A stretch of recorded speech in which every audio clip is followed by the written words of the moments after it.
Dalam rangka melindungi dan mengendalikan ancaman alih fungsi lahan pertanian yang kian meningkat, serta sebagai upaya pencetakan lahan-lahan pertanian baru, pemerintah Provinsi Kalimantan Utara melalui Dinas Pertanian dan Ketahanan Pangan atau DPKP Kaltara menyelenggarakan Focus Group Discussion atau FGD bertema perlindungan lahan pertanian pangan berkelanjutan atau LP2P dan pembaruan data lahan baku sawah atau LBS pada Rabu pagi. Acara yang digelar di Hotel Lotus Panaya Tarakan ini diawali dengan penyampaian paparan oleh perwakilan Kementerian Agraria dan Tata Ruang atau Badan Pertanahan Nasional atau ATR atau BPN Provinsi Kalimantan Timur via Zoom meeting, serta dihadiri langsung oleh perwakilan berbagai instansi terkait, diantaranya perwakilan dari DPKP Kabupaten atau Kota di Kaltara, DPUPR, DKPP, dan sebagainya. Diskusi ini berfokus pada tantangan yang dihadapi dalam menjaga lahan pertanian di tengah pesatnya pembangunan dan pertambahan penduduk yang beresiko mengurangi lahan pertanian produktif. Sebagaimana yang disampaikan oleh Kepala Bidang Sarana dan Prasarana Pertanian DPKP Provinsi Kaltara, Ramadhani, yang mengungkapkan pentingnya FGD kali ini guna pembaruan data lahan baku sawah atau LBS yang nantinya dapat menjadi acuan bagi kebijakan pemerintah kabupaten atau kota serta berbagai strategi yang dilakukan DPKP Kaltara untuk mempertahankannya.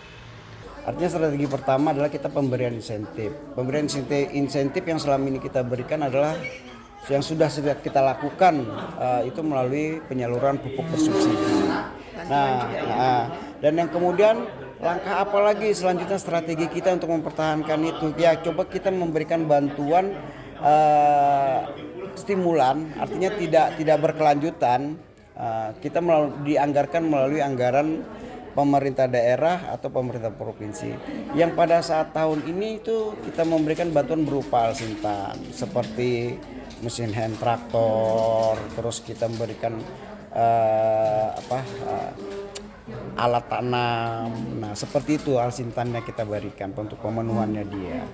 Nah, yang selama ini program yang paling banyak kita memberikan insentif tahun ini adalah kegiatan melalui dari pusat, itu kegiatan perpompanisasi. Nah, perpompaan itu kita berikan di 3 kabupaten kota yang memang mempunyai luas sawah yang cukup besar. Yang pertama di Kabupaten Bulungan, terus di Kabupaten Nunukan, dan di Kabupaten Malinau. Dan selain itu ada juga kita pemberian bantuan lagi berupa perpipaan. Nah, pipa itu untuk irigasinya mereka. Itu juga di 3 kabupaten tersebut yang memang prioritas kita padi cukup besar. Selain itu, alsintan juga ada kita memberikan bantuan berupa dari pusat langsung. Selain tadi yang saya sebutkan di awal dari daerah, yang dari pusat itu ada berupa hand traktor. Itu juga di di Kabupaten Nunukan dengan Malinau. Terus ada pompa air. Kita di tahun ini pompa air itu cukup banyak dapat diberikan bantuan dari pusat. Hampir semua kabupaten kota mendapatkannya itu. Rata-rata seperti di Tarakan itu kalau di Bulungan itu 239 unit pompa air. Itu langsung dari pusat. Nah, itulah salah satunya kita menjaga pencegahan alih fungsi lahan, strategi itu. Dan stimulan gitu Pak? Ya, stimulan. Dan juga kita memberikan bukan hanya memberikan sampai di situ, kita juga memberikan penyuluhan. Nah, kita bekerja sama dengan teman-teman bidang penyuluhan untuk bagaimana dianya membujuk atau memotivasi kepada petani-petani itu agar tetap mempertahankan lahan tersebut.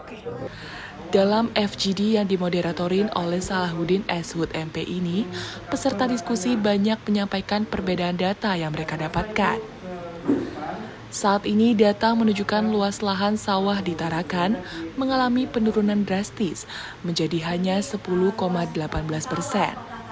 Sementara ada beberapa area pertanian lainnya belum sepenuhnya terpetakan, sebagaimana disampaikan salah seorang perwakilan dari DKPP Tarakan. Oleh karenanya, Pemprov Kaltara harus memastikan perlindungan lahan pertanian berjalan seiring dengan pembaruan data yang akurat. Kolaborasi dengan Kementerian ATR atau BPN dan dinas terkait dianggap sangat penting agar kebijakan yang dihasilkan nantinya akan tepat sasaran. Selain itu, perwakilan dari Dinas Pertanian dan Ketahanan Pangan Kabupaten Bulungan dan Malinau juga memaparkan tantangan serupa yang mereka hadapi.